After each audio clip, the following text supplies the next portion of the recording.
যারা YouTube video দেখে যৌন সমস্যা সমাধানের জন্য agnus castus mother, damiana mother, ginseng mother, selenium 3x, lyco 200 ইত্যাদি আরও কিছু মেডিসিন নিয়মিত খাওয়া শুরু করে দেন, কিংবা যে সমস্ত ডাক্তার এই ওষুধগুলি একের পর এক প্রয়োগ করে যেতে থাকেন, তারা সম্পূর্ণ ভুল ধারণার মধ্যে আছেন।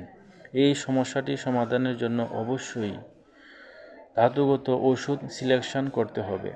যেমন কোনো রোগী যদি মোটাসোটা হয়ে থাকে, তার গলা এবং মাথায় প্রচুর পরিমাণে ঘাম হয়, রোগী যদি ডিম খেতে পছন্দ করে, মিষ্টি খেতে পছন্দ করে, লবণ খেতে পছন্দ করে, দুধ সহ্য হয় না, শীত সহ্য হয় না, মনটি নানা রকম ভয়ে পরিপূর্ণ থাকে, যেমন অন্ধকারে ভয়, ভূতের ভয়, বজ্রপাতের ভয় এবং সংক্রামক রোগে আক্রান্ত হওয়ার ভয়, কুকুর ইঁদুরের ভয়, এবং রোগী খুব হতাশায় ভোগে, আরোগ্য সম্পর্কে হতাশা, আরোগ্য নিয়ে হতাশায় ভোগে, এবং রোগী তার স্বাস্থ্য নিয়ে খুব বেশি উদ্বেগ এবং উৎকণ্ঠায় ভোগে, সেক্ষেত্রে আমরা অবশ্যই সেই রোগীকে সিসি ওষুধটি প্রয়োগ করব।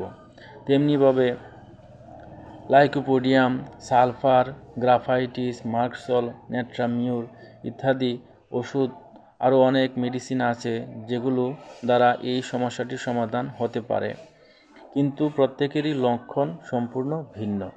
লক্ষণ অনুসারে যাকে আমরা যে ওষুধটি প্রয়োগ করার প্রয়োজন মনে করব, তাকে সেই ওষুধটি প্রয়োগ করব, অন্যথায় কোনো ফল পাওয়া যাবে না।